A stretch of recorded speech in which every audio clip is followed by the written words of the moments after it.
தமிழ் சமையல்ல நம்ம என்ன பார்க்க போறோம் அப்படின்னா மேங்கோ ரவா கேசரி. இந்த மேங்கோ ரவா கேசரி செய்யறதுக்காக நான் இன்னைக்கு ஒரு மேங்கோ எடுத்திருக்கேன். இது மேங்கோ சீசன்றதுனால நமக்கு ஈஸியா மேங்கோ ஷாப்ல கிடைக்கும். நீங்க எந்த வெரைட்டி ஆஃப் மேங்கோனாலும் இது செய்யறதுக்கு நீங்க யூஸ் பண்ணலாம்.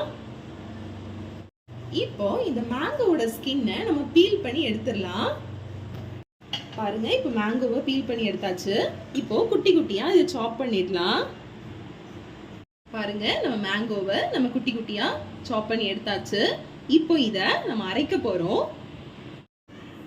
இப்போ மேங்கோவை நம்ம நல்லா அரைச்சு எடுத்துட்டோம். இப்போ இந்த மேங்கோ பியூரவை ஒரு ஓரமா அப்படியே வச்சிடலாம்.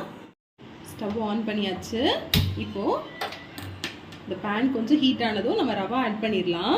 மேங்கோ ரவா கேசரி செய்யறதுக்கு நான் இன்னைக்கு 1 கப் ரவா எடுத்திருக்கேன். இதை இந்த பேன்ல ஆட் பண்ணிடலாம். இப்போ இந்த ரவாவை மீடியம் ஃப்ளேம்ல வச்சு ஒரு 5 மினிட்ஸ் நல்லா வறுத்து எடுத்துடலாம். நீங்க வறுக்கும் போது ரவா ப்ரௌன் ஆகாம பார்த்துக்கோங்க. பாருங்க, ரவாவை நல்லா வறுத்தாச்சு. இப்போ இதை ஒரு பவுலுக்கு ஷிஃப்ட் பண்ணிடலாம். ரவாவை ஷிஃப்ட் பண்ணியாச்சு. ரவா வறுத்த அதே பேன்ல நான் கொஞ்சமா கீ ஆட் பண்றேன். இந்த கீ கூட நம்ம கொஞ்சமா ரைசன்ஸும் கேஷ்யூவும் வறுத்தெடுத்துடலாம். இது லைட்டா கோல்டன் ப்ரௌன் ஆகிற வரைக்கும் இதை வறுத்துக்கலாம். ரைசன்ஸும் கேஷ்யூவையும் வறுத்தெடுத்தாச்சு. இப்போ இந்த பேன்ல 2 கப் தண்ணி ஆட் பண்ண போறேன். நம்ம 1 கப் ரவா எடுத்ததுனால 2 கப் தண்ணி எடுக்கிறோம்.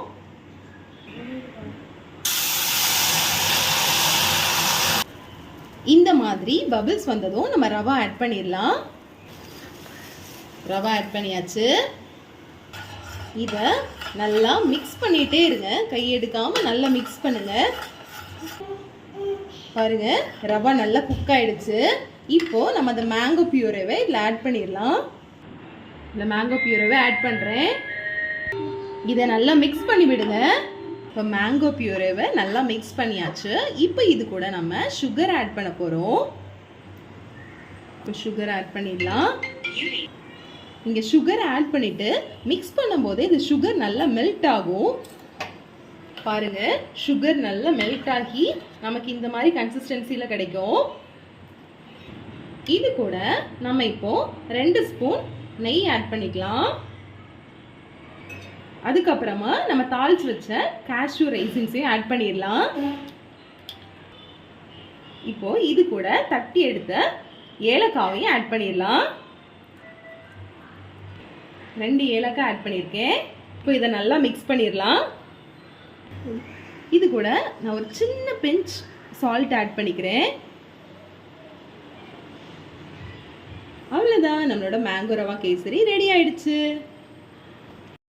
மேங்கோ ரவா கேசரி ரெடி ஆயிடுச்சு. இதை டேஸ்ட் பண்ணி பார்த்தேன், ரொம்ப யம்மியாக இருந்துச்சு. கட்டாயம் உங்கள் வீட்டில் நீங்கள் இந்த ரெசிபியை செஞ்சு பாருங்கள். தேங்க்யூ. God bless you.